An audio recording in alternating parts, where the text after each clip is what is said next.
years ago, I spoke before a group of socialists, and the title of my speech was, "Why Black People Should Abandon the Democratic Party." And once I started getting into it, they started heckling me and they wouldn't let me speak. And Linda came to my defense so I could get my speech in.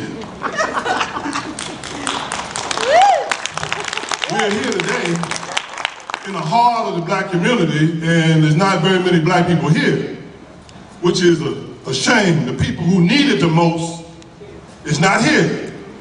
And that's because of 100 years of indoctrination into the civil rights industry that the Democrats used to get black people through the civil rights industry. All the civil rights people are socialists, communists. In fact, the man who started the NAACP, W.B.E. Du Bois, was a confirmed communist. And at the time when that got started, way back around the turn of the century, we had a great leader. His name was Booker T. Washington. Booker T. Washington wanted to get black people and make them a part of the American economy. Capitalists, free enterprise people. But Booker T died all of a sudden.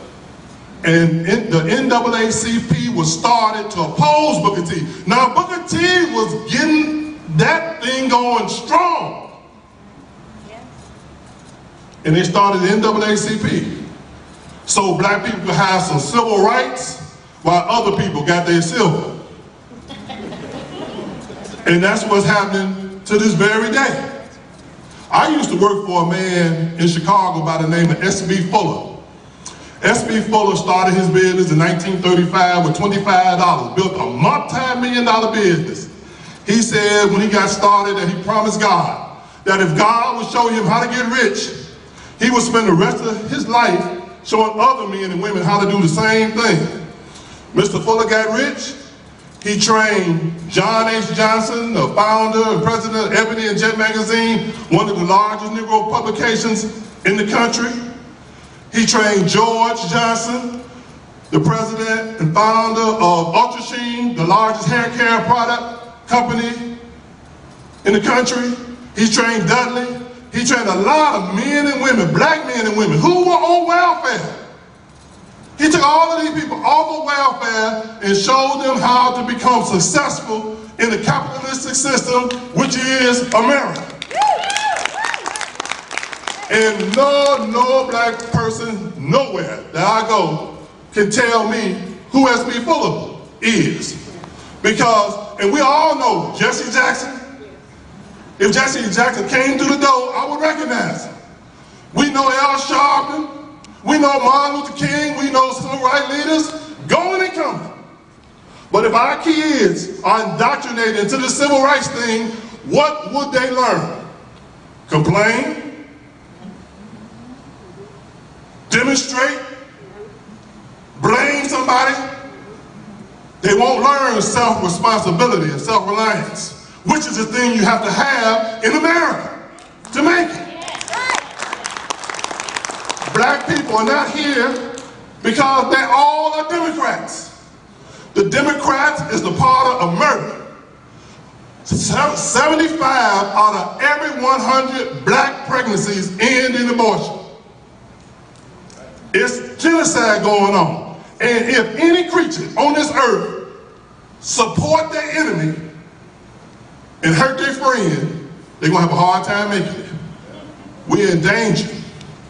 Carol, Linda, I apologize because I should have done more to make sure this room is full. It should be full. There's more white people here than black people. We got to be able to cut through this ignorance, this tradition of ignorance and laziness. I'm telling you one thing, and honest to goodness, I'm telling you the truth. Mr. Fuller told me there's a law of supply and there's a law of retribution. Right on the other side, it's like a coin. The law of supply says this, it's in the Bible. If you use what you got, you get more. I want to increase the muscle in my arm, what I do? Use it. The more I use it, the more I'm going to get. The less I use it, I say, well, I'm not going to do anything. And I don't do anything. The law of retribution kicks in. It'll take back from you what you already have. And there's no respecter of person. The law doesn't care whether you are rich or poor. If you are rich and somebody say, well, listen, I'll give you $1 million for you to sit around and not do nothing. You take that $1 million, the law of retribution is going to be all over you. Yes. You're not going to have your strength, your sanity, or your health. They give you a welfare check and say, you sit back and get some food stamps and here's a welfare check. You don't have to do anything. The law of retribution doesn't care. You got to get up and use what you got every day. People talk, I'm going to retire. Retire to what? You're going to be dead. You better go to work every day. And thank God for the day that you have. Get up, get busy. Do some good in your life. Serve some people. Amount to something. You know, this woman got on the train with her baby. Years ago, people didn't fly like they're doing now. They took the train. And she got on the train with her baby. And when she got on this train, 2 men were sitting right on the front aisle. And they were drinking. And they were having a party. They were passing about, they were drinking. And when they looked up and saw her, one man said, look at that ugly baby. Oh, the other man said, look, yeah, man, that's the ugliest baby I ever seen. The woman got insulted.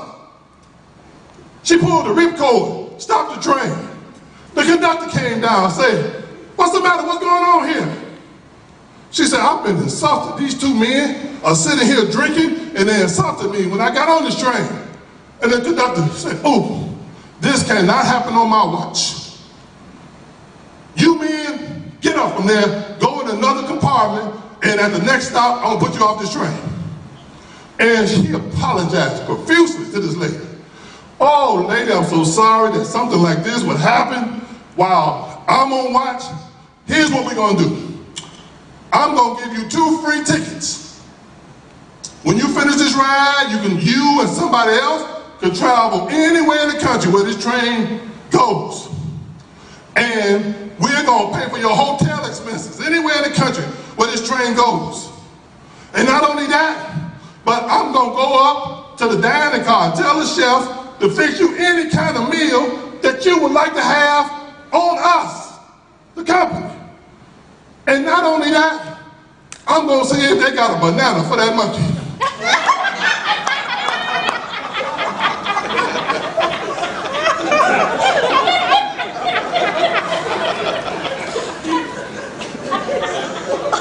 We gotta save this country. We can save it one person at a time, but we gotta be able to tell the truth. Time is out. See, political correct speech. That's right. Time is out for that. That's right. No white person can criticize black people unless they are racist. But black people are operating at the bottom of the economic scale in this country. White people operating at the top of the economic scale in this country. Now, if the people operating at the top cannot criticize the people that's operating at the bottom, how are the people operating at the bottom gonna ever get to the top? They're not. It's gonna take courage on all of our parts to tell the truth. That's right. Children of God Ministry is operating in the black community, and I'm having a time with black people. But I gotta tell them the truth. The truth was told to me by Mr. Fuller, and Mr. Fuller helped a lot of people by telling them the truth. And if we want to save our country, save our nation, save our children, it's time to speak boldly, it's time to have courage, Yes. it's time to tell the truth to everybody. Listen, thank you so much. Appreciate it.